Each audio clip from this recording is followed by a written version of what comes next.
आप सभी को नमस्कार दोस्तों, मैं हूं जगन्नाथ मिश्रा और हमारे YouTube चैनल पे आप सभी का बहुत बहुत स्वागत है। दोस्तों, एक सामान्य परिवार से उठकर हमारे साथ में आज एक बड़ी मुकाम तक पहुंचने वाले नेता पूर्व महामंत्री साकेत महाविद्यालय से दुर्गेश धर द्विवेदी जी जुड़े हुए हैं, जो कि आप साकेत महाविद्यालय में जब पढ़ाई कर रहे थे उस टाइम पे आपको चुनाव लड़ने का मौका मिला और चुनाव लड़कर आप ये वहाँ पे युवाओं के, वहाँ के विद्यार्थियों का आपने नेतृत्व किया। छात्र संघ चुनाव जब लड़े तो इसी कड़ी में आप फिर सामाजिक जीवन में आप आए। सामाजिक राजनीतिक जीवन में आप जब प्रवेश किए तो तमाम सारे प्रश्न उठते हैं। आपने पार्टी भी ज्वाइन किया, उस टाइम पे समाजवादी पार्टी के लीडर बने आप, आज भी आप पार्टी में जुड़े हुए हैं। तो प्रश्न उठता है कि पार्टी आज किस तरीके से काम कर रही है, पहले कैसे काम कर रही थी, पहले के टाइम में युवा कैसे राजनीति करते थे, आज के टाइम में युवाओं की भागीदारी कितनी है, क्षेत्र में समाज में किस तरीके से रंग बदल रही है लगातार राजनीति। आप हर्रैया विधानसभा के रहने वाले, हर्रैया की राजनीति, तमाम सारे विषयों पर आज हम चर्चा करेंगे। हमारे साथ में दुर्गेश धर द्विवेदी जी जुड़े हुए हैं। सर, हमारे चैनल पर बहुत बहुत स्वागत है। धन्यवाद आपका। सबसे पहले हम यही जानना चाहेंगे कि आप वहाँ पे पढ़ाई करने के लिए गए, आपके मन में ये कैसे आ गया कि मुझे चुनाव लड़ना चाहिए, महामंत्री बनना चाहिए?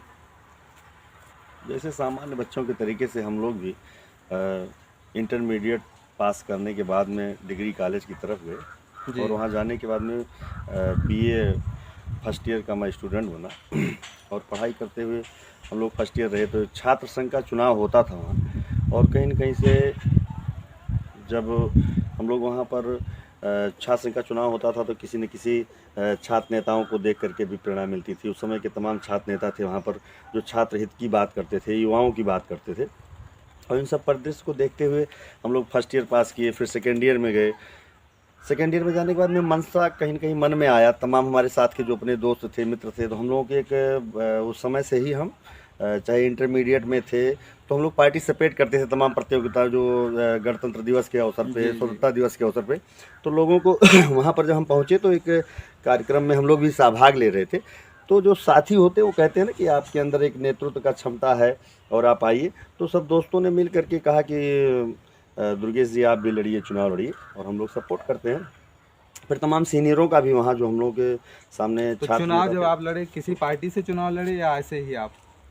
नहीं, उस समय हम समाजवादी पार्टी के प्रति तो हम लोग था, लेकिन मैं निर्दल वहाँ चुनाव लड़ा था। उस समय किसी दल से मैं नहीं था। ये है कि कहीं न कहीं से उस समय जो एक गुट होता है, छात्र नेताओं का गुट होता है, तो जो हमारे सीनियर छात्र नेता थे उनसे हम लोग प्रभावित थे। 2-4 उस समय के जो अच्छे नेता थे उन लोगों से हम लोग प्रभावित थे। और उन लोगों की बस छात्र जीवन में हुआ कि चलिए एक तैयारी शुरू हुई, एक लोगों से मिलना जुलना शुरू हुआ। और फिर वो जो दोस्तों की एक टीम होती है, जो छात्रों की टीम होती है, और उस समय वहाँ की जो परिदृश्य थी उस सब चीज़ों को लेकर के एक मुद्दा बना कि हम लोग चुनाव लड़ना शुरू किया। मतलब किसी दल में नहीं थे उस समय, निर्दल लड़े थे जी। तो इस बीच आप सर पार्टी आपके मन में फिर कैसे आया कि मुझे पार्टी ज्वाइन करना चाहिए, या फिर कौन सी पार्टी ज्वाइन की आप? उस समय 2003 में मैं छात्र संघ महामंत्री हुआ था। जी। और उस समय माननीय मुलायम सिंह यादव जी मुख्यमंत्री थे उत्तर प्रदेश सरकार के, और उनके प्रति एक थोड़ा लगाव आया। उस लगाव आने का भी कारण क्या था कि मायावती जी की सरकार थी और बीजेपी के गठबंधन की सरकार थी। उसी समय उन्होंने छात्र संघ को प्रतिबंध कर दिया था, छात्र संघ को बंद कर दिया था। लेकिन मुलायम सिंह यादव जी जब मुख्यमंत्री बने तो बनते ही उन्होंने पहले छात्र संघ को बहाल किया कि छात्र संघ होना चाहिए, क्योंकि लोकतंत्र की जो प्रथम इकाई है वो छात्र संघ है। और छात्र संघ से जो नेता चुन के गए थे वो इतने अच्छे नेता गए हैं कि जो देश की सेवा किए हैं। और कहीं न कहीं से देश की आज़ादी में छात्र नेताओं की और छात्रों की बहुत बड़ा योगदान है, कि जो देश की आज़ादी में भी इनका बहुत बड़ा योगदान है। तो उन्होंने उसको बहाल किया कि छात्र संघ चुनाव होगा। और उसी समय संयोग से हम लोग तैयारी भी कर रहे थे और चुनाव लड़ने के लिए। तो मुलायम सिंह यादव जी से एक लगाव जैसा हुआ कि वो छात्र नेताओं को तरजीह देते हैं। और लोकतंत्र में युवाओं का भागीदारी की अगर कोई बात कर रहा था उस समय तो माननीय नेताजी कर रहे थे। और उन्हीं के विचारधारा को हम लोग देख करके, और उनके पास जो उनका एक उनकी अपनी समाजवादी पार्टी की जो लीडरशिप थी, उस लीडरशिप में जो नेता थे वो फैजाबाद जनपद के मित्रसेन बाबू जी थे, आदरणीय जयशंकर पांडे जी थे, अभी हैं वो थे। तो ऐसे लोगों की वहाँ जो राजनीति में लोग चल रहे थे, जो लोगों से मिल रहे थे, तो हम लोगों को कहीं ना कहीं उनसे प्रेरणा मिल रही थी और बहुत सरलता से लोग मिलते थे और बड़ी क्षमता से, और छात्र राजनीति में वो लोग इन्वॉल्व भी होते थे, वो आकर के वहाँ पर चुनाव लड़ाने में और जो समाजवादी का कैंडिडेट होता था उसका सहयोग भी करते थे।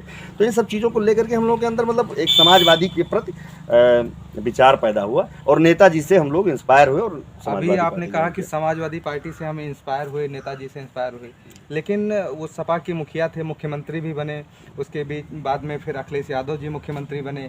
इस टाइम पे वो मुखिया हैं समाजवादी पार्टी के। सन 2003 से आप सन 2022 का आज दौर चल रहा है, आप देख रहे हैं, ये कितना बदला हुआ इस पार्टी को देख रहे हैं, थोड़ा सा हम आपसे जानना चाहेंगे, क्योंकि आप पार्टी एक छात्र संघ महामंत्री जब बने, आपने पार्टी ज्वाइन किया, आप एक युवा नेतृत्व कर रहे थे, किस तरीके से ये, थोड़ा सा हम आपसे जानना चाहेंगे, आप पार्टी को देख रहे हैं। जैसे एक पीढ़ी गैपिंग जो होती है जी, माननीय नेताजी और आज माननीय राष्ट्रीय अध्यक्ष अखिलेश जी में जी, जो एक एज गैपिंग कह लीजिए या पीढ़ी गैपिंग कह लीजिए, तो वो है। और उस समय के समाजवादी पार्टी में जो लोग थे वो सब कहीं न कहीं से, कोई जेपी आंदोलन से आया था, जयप्रकाश नारायण जी के आंदोलन से आया था माननीय नेताजी, और स्वतंत्रता संग्राम जैसे स्वतंत्रता की लड़ाई में लोग सहभागिता करके लोग आए थे। तो वो कहीं न कहीं से एक ज़मीन से, एक ग्रामीण अंचल से लोग, तमाम लोग आए थे समाजवाद के लिए, और वो सबकी बात करते थे, किसी जाति वर्ग विशेष की बात नहीं होती थी, सबको लेके आगे चलने की बात होती थी। तो उसमें और आज के जो समाजवादी पार्टी है, अब कहीं न कहीं से शिक्षा का स्तर बढ़ा है, और पहले गांव में स्कूल 10-10, 5-5 किलोमीटर दूर पे हुआ करते थे, आज हर ग्राम पंचायतों में विद्यालय है, पढ़ाई शिक्षा का लेवल बढ़ा है। और एक कहा जा सकता है कि सन 2003 में हम छात्र संघ महामंत्री थे, उस समय जो बच्चा पैदा हुआ था, आज वो 2022 में मतदाता है, वो मतदाता है। तो जो ये 20-22 साल का गैप है, जो उससे ज़रूर महसूस होता है कि तमाम परिवर्तन हुए हैं।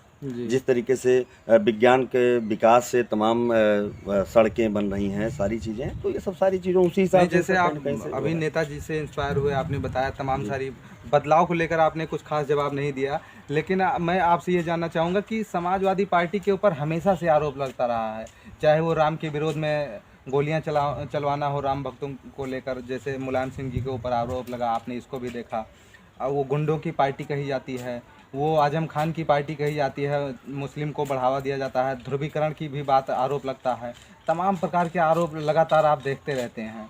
तो फिर एक तरीके से आप ऐसे इस तरीके के आरोपों को लेकर कैसे आप जनता को सेटिस्फाई करेंगे? देखिए, एक युवा नेता के रूप में, एक महामंत्री के रूप में मैं आपसे जानना चाहूँगा। देखिए, आरोप और प्रत्यारोप ये उस समय, जैसे हम लोग तो 2002 से कह लीजिए कि जब डिग्री कॉलेज में गए तो राजनीति की समझ वहीं से शुरू हुई, शिक्षा के साथ जी।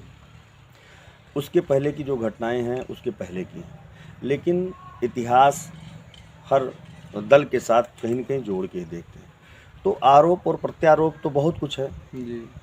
जो आरोप लगाने वाले हैं उनके ऊपर भी आरोप लगते हैं, ऐसा नहीं। जैसे राम मंदिर के मुद्दे को लेकर के कहते हैं, हम उस पर बहुत ज़्यादा नहीं जाना चाहते हैं, इसलिए कि वो आस्था का प्रतीक है और उस पर मैं बहुत ज़्यादा, उस पर कोई डिबेट, मैं व्यक्तिगत इसलिए कि उस समय तो मैं था नहीं, तो उस समय की बहुत ज़्यादा उस पर डिबेट नहीं करना चाहता हूँ।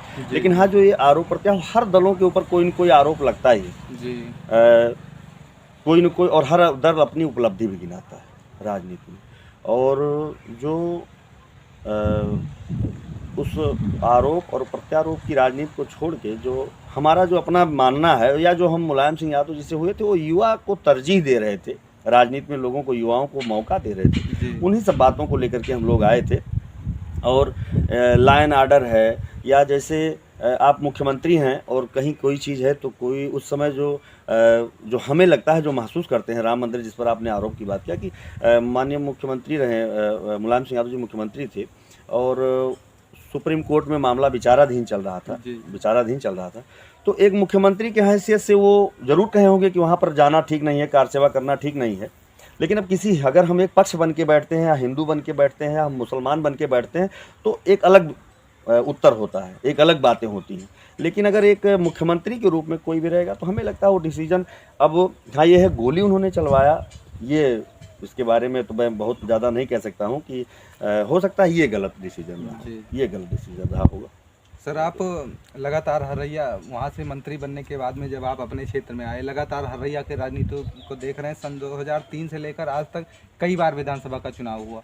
हरैया की राजनीति को कितना आप समझ रहे हैं सर? देखिए, हम लोग सन 2002 में की राजनीति से यहाँ पूरी तरीके से सहभागिता किए। उस समय 2002 में मेरी उम्र 20 वर्ष थी जी।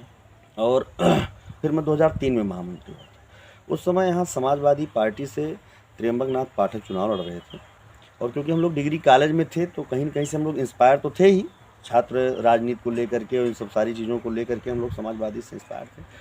और कहा जा सकता है और फिर मैं जनपद की राजनीति में उस समय राजमणि पांडे जी थे और माता प्रसाद पांडे जी थे, ब्रजभूषण तिवारी जी, तो ये सब तमाम यहाँ समाजवादी नेता ऐसे थे, राजा राम यादव जी थे और ये सब लोगों से हम लोग मिलते थे। तो उसमें युवा थे तो इन लोगों की उस समय भाषण करते थे, सारी चीज़ें। मुझे बाबा राजमणि पांडे जी ने सबसे पहले हम लोग एक कार्यक्रम में गए थे तो उस हम इसी कलेक्टर के सामने महंगाई को लेकर के उस पर एक आंदोलन हो रहा था। उस आंदोलन में पहला भाषण मैंने किया था और मुझे राजमणि पांडे जी ने कहा कि भाषण कैसे दिया जाता है, घबराहट जो होती है वो घबराहट ना रहे मन में। तो उस सब चीज़ों पे उन्होंने मुझे एक थोड़ा सा टिप दिया और वो जो उन्होंने मुझे वो कह लीजिए जो टिप्स दिए थे, उस टिप्स को जो हम लोगों ने प्रयोग किया वहाँ पर, तो मुझे बड़ा अपने आप में बड़ा कॉन्फिडेंस लेवल, जो आत्मविश्वास हो मेरा, जो आत्मविश्वास जगा। तो ये सब चीज़ें देख करके तो हम लोग 2002 से समाजवादी पार्टी का यहाँ समर्थन कर रहे थे और संयोग से यहाँ पर उस समय जो परिणाम आया वो राजकिशोर सिंह साहब यहाँ के एमएलए हुए 2002 में। राजनीतिक परिदृश्यों में जो था वो कहा जा सकता है कि उतना हम लोग भी 20 साल की उम्र थी तो एक उत्साहित कार्यकर्ता के रूप में ही काम कर रहे थे, लेकिन उस चीज़ को आज की एज में है, आज हम 2022 के चुनाव में खड़े हैं तो दोनों को जो देखते हैं तो बहुत कुछ अंतर है। उस समय के मतदाता में भी उस समय का जो राजनीति था वो कहीं न कहीं घरों के बुजुर्गों के इर्द गिर्द चलता था और निर्णय भी उन्हीं के साथ, उन्हीं के हिसाब से होता था। और आज 2022 में जो है वो युवाओं के इर्द गिर्द राजनीति घूम रहा है, ये अंतर है। आप कह रहे हैं युवाओं के इर्द गिर्द ये राजनीति घूम रही है, लेकिन कहीं ना कहीं प्रश्न ये भी उठता है कि उत्तर प्रदेश की एक बहुत बड़ी आबादी है जो बेरोजगारी से जूझ रही है। तो कहीं इसका कारण तो ये नहीं कि राजनीति आज पढ़ाई छोड़कर राजनीति में ज़्यादा सक्रिय हो गए हैं, पढ़ाई छोड़कर, तो इसकी वजह से ये बेरोजगारी झेल रहे हैं, शिक्षा की कमी बढ़ रही है। देखिए, बेरोजगारी को लेकर के ये एक बहुत बड़ी चर्चा का विषय है और ये जो चर्चा का विषय है इससे बढ़ती हुई जनसंख्या भी कहीं न कहीं से जिम्मेदार है और इस पर सरकारों, जिसकी सरकार हो, चाहे वो जिस भी दल की सरकार हो, सरकार को विशेष रूप से रोजगार के लिए सिर्फ रोजगार, नौकरी देना ही रोजगार नहीं है। रोजगार के बहुत से आयाम हैं जिसको सरकार को खोलना चाहिए और लोगों के अंदर एक व्यावसायिक शिक्षा का, कहीं न कहीं से सरकारों को व्यावसायिक शिक्षा का ज्ञान बढ़ाना चाहिए, इसकी तरफ फोकस करना चाहिए कि व्यावसायिक शिक्षा का अध्ययन ज़्यादा से ज़्यादा हो और लोग एक निश्चित धारा में चलें, जिसका जहाँ से जिस तरीके से जिसकी मानसिक या शारीरिक जो गतिविधि जिस उस लायक हो उसके हिसाब से उसे शिक्षा दिया जाए और उस हिसाब से दे करके उसको उस लाइन में आगे बढ़ाया जाए। किसी के ऊपर ज़बरदस्ती शिक्षा का कोई कोर्स ना थोपा जाए और ये तभी होगा जब सरकार की अपनी कोई व्यक्तिगत पॉलिसी होगी और इस सारी दिशा में काम करेंगे, तभी हो सकता है ये चीज़। सर, लगातार बेरोजगारी पर इससे लगाम लगा जाए। आपने सर छात्रों का नेतृत्व किया है, युवाओं का नेतृत्व किया है, लगातार आप युवाओं के बीच में बने रहते हैं। आपको क्या लगता है कि किस उम्र के युवाओं को राजनीति में प्रवेश करना चाहिए जिससे उनका पढ़ाई भी बाधित ना हो और राजनीति में भी वो अपनी भूमिका अदा कर सकें? देखिए, हम लोग तो छात्र राजनीति से निकले हैं तो हमें कहते हैं कि राजनीति का कोई उम्र नहीं है। मतदाता आप हो गए तो आप राजनीति तो ही, जो हमारा संविधान कहता है, आप मतदाता हो गए तो आप राजनीति के एक अंग हो गए। जब आप वोट मतदान करने का आपको अधिकार हो गया तो आप राजनीति के एक अंग हो गए। लेकिन जो मेरा अपना व्यक्तिगत युवाओं के लिए राय है वो ये है कि पहले अच्छी शिक्षा, आप शिक्षा ग्रहण करिए, पूरा करिए और शिक्षा ग्रहण करते समय आप समाज में अच्छा और बुरा जी इन दोनों चीज़ों को, पहलुओं को समझने की भी कोशिश करिए, क्योंकि युवा इस समय भावना में बहुत बहता है। भावनाओं से राजनीति नहीं होती है, इमोशन से पॉलिटिक्स नहीं किया जा सकता है, इमोशन में रह के आप पॉलिटिक्स नहीं कर सकते। आपको ये ज़रूर डिसीजन लेना पड़ेगा कि गलत क्या है और सही क्या है, इसके बीच का जो फर्क है उसको समझना पड़ेगा। और नहीं तो युवाओं को राजनीति में लोग प्रयोग बहुत कर रहे हैं जी युवाओं को प्रयोग कर रहे हैं, और कहीं न कहीं से हम लोग भी राजनीति में प्रयोग हुए हैं। अगर आपको कहीं किसी मुकाम पर, राजनीतिक मुकाम पर जाना है, तो सबसे पहले आपको शिक्षा के साथ साथ जो आपकी एक जिम्मेदारी है, जो पारिवारिक जिम्मेदारी है, उन सब चीज़ों को भी आप समय के हिसाब से चलते रहे। जैसे आप के अंदर नेतृत्व की क्षमता हो जाए और आप समाज के लिए अच्छा बेहतर करने लगें, वही आपका जान लीजिए राजनीतिक एज है। और हमारे हिसाब से किसी को भी इसके लिए कोई जॉब तो है नहीं, इसके लिए 18 साल पूरा होना ज़रूरी है या 21 साल पूरा होना ज़रूरी है। तो हमारे हिसाब से समझ जब हो जाए उसके अंदर, तो राजनीति का, युवाओं के लिए राजनीति करने की सुनहरा अवसर है। जी दोस्तों, अभी तक हमारे साथ में पूर्व महामंत्री साकेत महाविद्यालय से दुर्गेश धर द्विवेदी जी जुड़े हुए हैं, जो कि अपने आप में एक बहुत तेज तर्रार छात्र नेता भी उस टाइम पर रहे हैं। आज राजनीति क्षेत्र में अपने कर रहे हैं रैया विधानसभा में। तो मैंने तमाम सारे प्रश्नों को लेकर फोकस किया।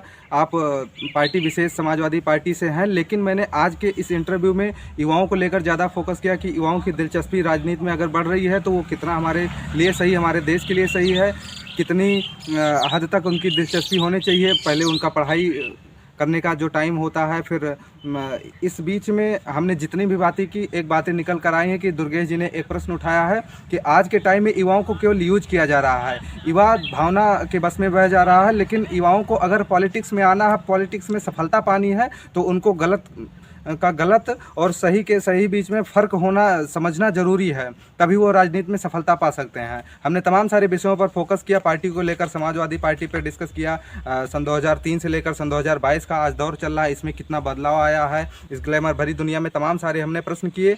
माननीय दुर्गेश जी हमारे साथ में जुड़े रहे और तमाम सारे प्रश्नों को लेकर उनका अच्छा जवाब आया। हमारे साथ बातचीत करने के लिए आपका बहुत बहुत धन्यवाद। धन्यवाद।